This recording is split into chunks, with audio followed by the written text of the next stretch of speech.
Bismillahirrahmanirrahim. Assalamualaikum warahmatullahi taala wabarakatuh. Saya Muhammad Afiq bin Muhammad Hazman dan juga sahabat saya Ashraf Husaini bin Ibrahim insya-Allah akan membentangkan tugasan siasah syar'iyah dengan tajuknya Analisis Akta 303 Undang-Undang Keluarga Islam bahagian 3 pendaftaran perkahwinan menurut perspektif undang-undang dan siasah syar'iyah. Kami membahagikannya kepada 3 bahagian, iaitu bahagian pertama berkaitan dengan akta itu sendiri, bahagian yang kedua berkaitan dengan maqasid syariah dan perbandingan di antara zaman Rasulullah dan juga zaman sekarang, dan bahagian yang ketiga berkaitan ataupun analisis akta 303 bahagian 3 pendaftaran perkahwinan dengan salah satu daripada aspek siasah syariah iaitu aspek maqasid syariah. InsyaAllah. Baiklah, kita lihat kepada bahagian pertama dahulu.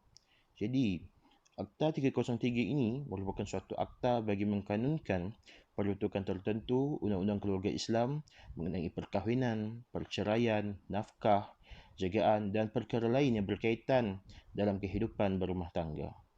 Dan akta ini telah mendapat persetujuan diraja pada 27 Jun 1984, diterbitkan dalam Warta pada 28 Jun 1984 dan mula berkuat kuasa pada 29 April 1987. Dan terdapat beberapa bahagian dalam akta tersebut dan bahagian yang akan kami fokuskan iaitu bahagian 3 berkaitan dengan pendaftaran perkahwinan dimulai dengan Seksyen 25 sehingga Seksyen 34. Seksyen 25 adalah berkaitan dengan pendaftaran yang mana menyatakan mana-mana pasangan yang hendak berkahwin hendaklah mendaftarkan perkahwinan mereka. Seksyen 26 pula berkaitan dengan surat perakuan nikah dan surat perakuan ta'liq yang mana pihak pendaftar ataupun pendaftar perkahwinan hendaklah mengeluarkan surat tersebut bagi pasangan yang telah mendaftarkan perkahwinan mereka.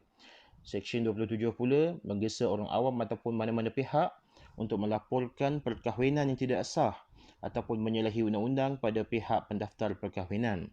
Seksyen 28 pula adalah berkaitan dengan pelantikan ketua pendaftar, timbalan dan penolong pendaftar perkahwinan, perceraian dan rujuk orang Islam.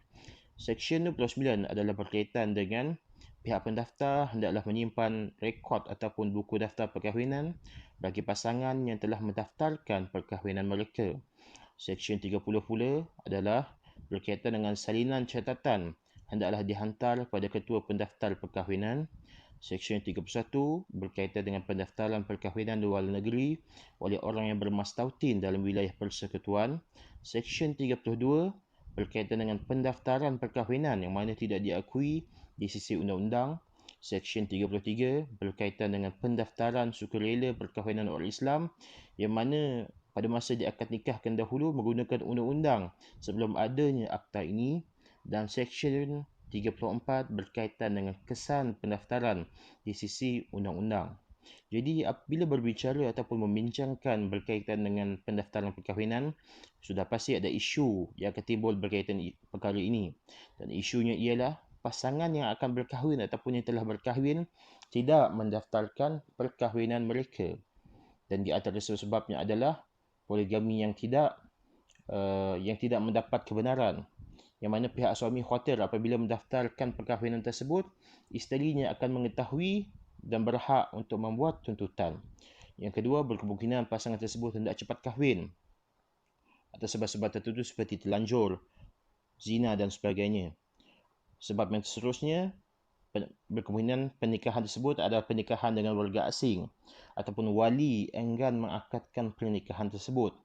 Dan sebab yang lain juga adalah mungkin disebabkan masalah kewangan ataupun aktiviti-aktiviti nikah sindiket untuk mengaut keuntungan yang tertentu. Maka pendaftaran perkahwinan tidak dilakukan.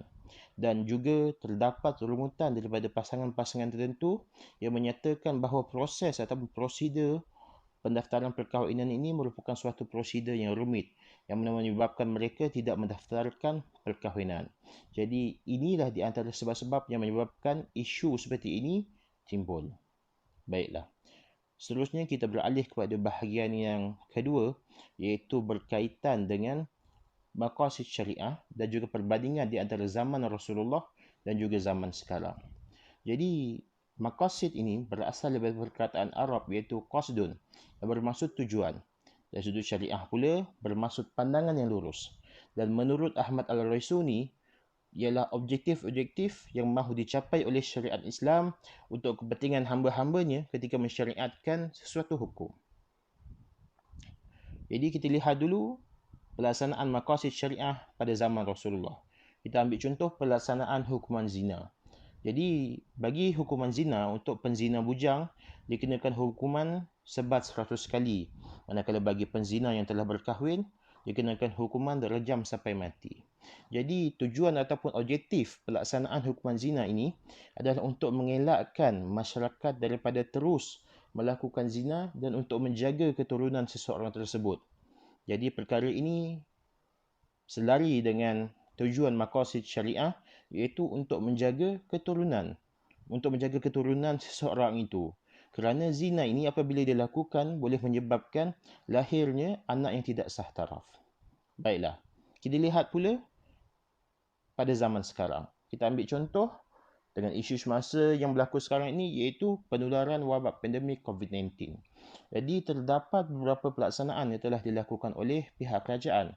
Sebagai contohnya, Perintah Kawalan Pergerakan, pembukaan sektor ekonomi dengan prosedur operasi standard yang khusus, pengeluaran arahan larangan untuk mengadakan perhimpunan awam, termasuk apa-apa acara yang melibatkan ramai orang, dan arahan daripada pihak Menteri Agama yang mana menyatakan penangguhan pelaksanaan solat Jumaat di masjid.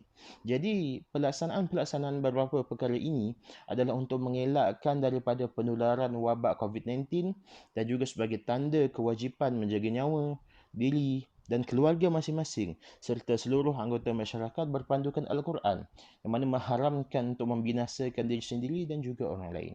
Jadi, apa yang dapat disimpulkan di antara zaman Rasulullah dan juga zaman sekarang, berkemungkinan pelaksanaan dalam sudut isu itu berbeza. Namun tujuannya tetap sama, iaitu selari dengan tujuan maqasid syariah, iaitu untuk menjaga agama, nyawa, akal, harta dan juga keturunan. Baiklah. Jadi saya akan menyambung pembentangan kumpulan kami, iaitu berkenaan dengan pendaftaran perkahwinan menurut perspektif undang-undang dan juga siasat syariah. Okey, baik. Syariat Islam diperundangkan oleh Allah SWT bagi memenuhi maslahah seluruh manusia di dunia dan di akhirat. Ia mengambil kira kemaslahatan manusia sama ada maslahah jangka masa pendek atau maslahah jangka panjang serta bersifat rahmat kepada sekalian alam. Sebagaimana firman Allah SWT, A'udzubillahi minasyaitanirrajim, wa ma arsalnaka illa rahmatan lil alamin. Rahmat yang terungkap dalam ayat ini diterjemahkan ke dalam nilai-nilai maqasid syariah, iaitu memperoleh kebaikan dan mengelakkan keburukan. Justru segala ajaran syariat yang diturunkan oleh Allah adalah terangkum dalam dua nilai tersebut, yang mana merupakan subjek asas kepada maqasid syariah, iaitu memperoleh kebaikan dan mengelakkan keburukan. Okey, baik. Kepentingan maqasid syariah. Kepentingan pengamalan dan penghayatan maqasid syariah dalam pentadbiran negara terserlah melalui perkara-perkara yang berikut. Yang pertama iaitu memberikan fleksibiliti dalam urusan pentadbiran sejajar dengan kemaslahatan. Urus tadbir negara berdasarkan kepada maqasid syariah akan menyerlahkan bahawa syariat Islam dalam urusan pentadbiran adalah bersifat fleksibel sejajar dengan kemaslahatan. Dan yang kedua, menghasilkan tindakan-tindakan yang berpandangan jauh yang membawa kepentingan kepada negara dan rakyat. Okey, baik. Dengan berpandukan kepada kaedah-kaedah dalam maqasid syariah, pemerintah akan sentiasa berpandangan tajam dan jauh dalam menilai dan menimbang antara tahap-tahap kemaslahatan dan kemudaratan yang terhasil daripada sebarang tindakan. Kemudian yang ketiga iaitu menyerlahkan kesempurnaan Islam dan menjadi tarikan terhadap agama Islam. Nilai-nilai yang ada dalam maqasid syariah adalah bertepatan dengan fitrah manusia yang mahukan kebaikan dan mengelak daripada keburukan. Elemen yang terkandung dalam maqasid syariah iaitu memperoleh kebaikan dan mengelakkan kemudaratan akan menetijahkan kesejahteraan, keamanan dan juga keharmonian dalam negara. Dan kemudian yang terakhir, kepentingan maqasid syariah iaitu dalam daruriyah, maslahah daruriyah, yang mana menyebut kita perlulah menjaga agama, nyawa, akal, harta dan juga keturunan. Jadi perkara-perkara ini perlu dititik beratkan dan perlu ada dalam maqasid syariah. Okey, baik. Kenapa perlunya kepada pendaftaran perkahwinan? Apakah kepentingan untuk kita membuat pendaftaran perkahwinan? Dan apakah kesan sekiranya tidak mendaftarkan perkahwinan? Okey, baik. Mendaftarkan perkahwinan ini hanyalah bersifat undang-undang, bukannya hukum. Akan tetapi, ketetapan pendaftaran perkahwinan itu mempunyai tujuan dan matlamat untuk menjaga kepentingan masyarakat. Oleh itu, selagi mana ia tidak bertentangan dengan agama Islam, maka hendaklah ia dipatuhi. Merekodkan sesuatu perkahwinan adalah satu maslahat dan juga keperluan, dan sekiranya sesuatu perkahwinan yang dilangsungkan mengikut hukum syarak, ia tetap sah walaupun tidak didaftarkan. Pendaftaran itu hanyalah sebagai satu syarat tambahan kepada undang-undang dan bukanlah termasuk dalam sebahagian rukun atau syarat sah satu akad perkahwinan. Baik, dalam hal ini, Islam melihat kepada keperluan semasa dalam menangani sesuatu isu selagi mana ia tidak melanggar dengan mana-mana nas syarak, baik secara khusus maupun secara umum. Maka pendaftaran perkahwinan walaupun tidak pernah dinaskan dalam mana-mana hadis, tetapi cara ini memang diperlukan bagi mengelak daripada berlakunya penyelewengan. Pendaftaran perkahwinan yang tidak dilaksanakan adalah disebabkan oleh perkahwinan yang tidak mengikut prosedur, yang mana sinonim dalam kalangan masyarakat iaitu dengan istilah kahwin lari ataupun kahwin tanpa kebenaran mahkamah, nikah sindikat dan juga poligami ekspres. Jadi perlu diingatkan bahawa gejala ini akan memberi impak yang besar, sama ada dari segi undang-undang ataupun dari segi institusi kekeluargaan tersebut. Okey, baik. Jadi antara kesan sesebuah perkahwinan itu tidak mendaftarkan perkahwinan iaitu dari segi status perkahwinannya.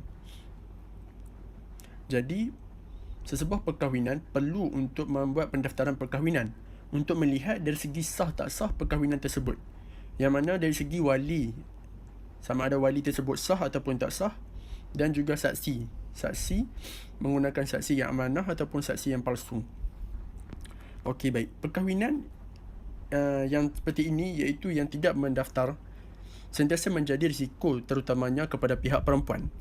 Apabila berlakunya perpisahan ataupun kematian di antara pasangan, perempuan tersebut tidak mempunyai asas dalam membuat sebarang tuntutan seperti mut'ah, nafkah, hadanah, harta sepencarian dan tuntutan harta pusaka yang pada kebiasaannya memang menjadi hak perempuan atau bekas isteri. Tanpa pendaftaran perkahwinan yang sah juga, adalah sukar bagi pihak perempuan membuat tuntutan untuk membatalkan perkahwinan sedia ada, sekiranya berlaku ketidakadilan atau layanan buruk dari pihak suami maupun keganasan dalam rumah tangga. Semua tindakan yang hendak diambil oleh terhadap suami akan tergantung dan tertangguh sehingga status perkahwinan dapat diselesaikan. Jadi oleh itu, kewujudan undang-undang adalah bersifat memberi hak kepada yang berhak, dan ianya harus difahami oleh semua lapisan masyarakat, terutamanya di kalangan perempuan ataupun wanita. Seterusnya, krisis kelahiran dalam perkahwinan tidak berdaftar juga akan membelenggu pasangan, dan ini menunjukkan perkahwinan membelakangi undang-undang adalah sesuatu yang perlu dielakkan. Walaupun kelahiran anak sah mengikut syarak, namun proses pendaftaran perkahwinan menjadi sukar sebelum pasangan itu mendaftar perkahwinan secara sah mengikut undang-undang. Apa yang merisaukan lagi, nasib anak-anak akan menjadi lebih teruk atau tiada perlindungan dari undang-undang akibat daripada sikap ibu bapa yang berterusan mendiamkan status perkahwinan mereka. Kebenaran mendapatkan sijil kelahiran anak secara sah adalah untuk kelangsungan hidup mereka pada masa akan datang, iaitu berkaitan dengan pendidikan anak dan juga hak-hak mereka. Jadi tampaknya anak-anak tersebut adalah dianggap anak luar nikah. Secara kesimpulannya, pendaftaran perkahwinan ini adalah penting dari segi undang-undang maupun dari segi siasah syariah, kerana pendaftaran perkahwinan ini bersifat memberi hak kepada yang berhak dan ianya harus difahami oleh semua lapisan masyarakat. Sekian, terima kasih.